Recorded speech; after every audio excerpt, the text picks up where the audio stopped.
Well, thank you very much, Steve and Cheryl, for that much too generous introduction. If my late mother were here, being my mother, she would believe every word of it. If my late father were here, being a realist, he would probably wonder who you were talking about. But introductions of that sort remind me of the small boy who fell headfirst into a barrel of molasses. And when they pulled him out, he licked some of the molasses from his face and said, "Lord, make my tongue adequate to this occasion." Well, actually, this is not my night for humor, and I'm not a match for either Stephen or George. So I'm not even going to try to be funny. Except my first line, and that's after this wonderful banquet, I think that I have exceeded the feed limit. Bad humor, you better believe it. I wish that I were in a mood for good humor, but I'm not. We are hell-bent in the direction of destroying our planet, and frankly, we appear to be doing very little about it. Decades ago, visitors from other planets warned us about where we were headed and offered to help. But instead, we, or at least some of us, interpreted their visits as a threat and decided to shoot first and ask questions after. The inevitable result was that some of our planes were lost, but how many were due to retaliation and how many were as a result of our own stupidity is a moot point.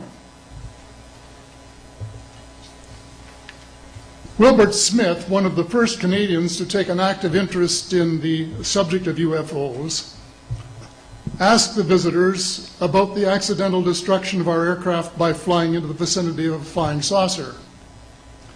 The response, and this is Wilbur's words, "We were informed that although a few of our aircraft had come to an unfortunate end by what they considered the colossal stupidity of our pilots, they were now taking corrective measures to avoid our aircraft." I asked them, and this is still Smith, I asked them what happened, and they said, "Well, the fields around the saucers, in order to hold them up, in order to produce the gravity differential, the time field differentials which were necessary to operate the ship. These sometimes produced field combinations which reduced the strength of materials to the point where they were no longer strong enough to carry the loads that the materials were expected to carry." Now, as we know, aircraft, particularly the military type, are built with a rather small factor of safety. And in these regions of reduced binding, the materials are no longer strong enough to carry the load, and the craft simply comes apart. When I read that, I was reminded of the late, great soprano Lily Pons, who used to smash crystal goblets with her high C.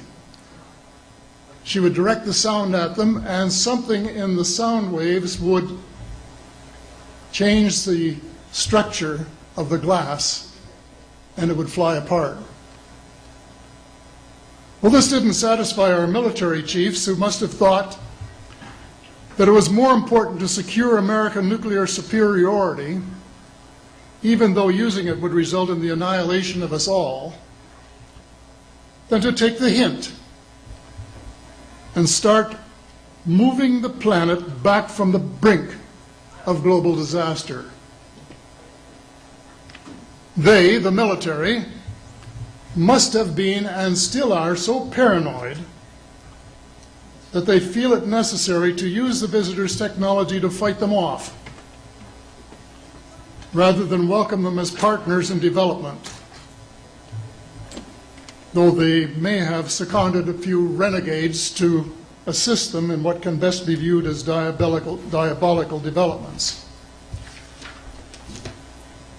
Stephen has said that talking about UFOs is passé, and that we should be talking or limiting our talk to exopolitics. Well, Stephen, I agree with you in theory, but in reality we have a problem when official U.S. policy insists that UFOs don't exist. The veil of secrecy must be lifted, and it has to be lifted now, before it is too late. It is ironic that the U.S. would begin a devastating war, allegedly in search of weapons of mass destruction, when the most worrisome developments in this field are occurring in your own backyard. It is ironic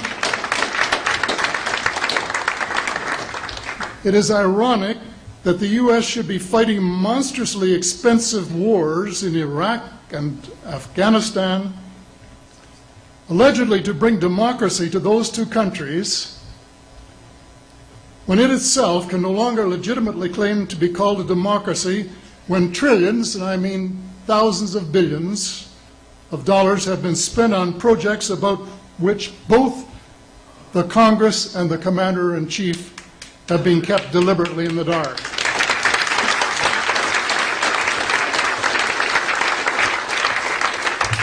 How much has been accomplished in 60 years of feverish activity by some of the most educated minds in the United States? Has America developed flying saucers that are visually indistinguishable from the visitors, as alleged? And if so, what do they propose to do with them? Even more critical, what progress has been made in the development of clean energy sources that could conceivably replace fossil fuels and save the planet from becoming a veritable wasteland? Well, who has the answers? Someone does, but apparently they aren't telling either secretaries of defense or presidents because they don't have, quote, a need to know. In a story told by Dr. Stephen Greer, President Clinton was asked a question by White House reporter Sarah McClendon about why he didn't do something about disclosure. And Clinton replied, "Sarah, there's a government inside the government, and I don't control it." Excuse me, doesn't the Commander-in-Chief and the person who allegedly has their finger on the nuclear trigger have a right to know what his subordinates are doing? The people of the United States who have paid the bills have the right to know. The people of the world demand to know because it is our descendants too whose lives are in mortal danger. It is time for the people of the United States to launch a new war against the evil of lies, deceit, and darkness, and go all out to win the victory of truth and transparency and light. Thank you.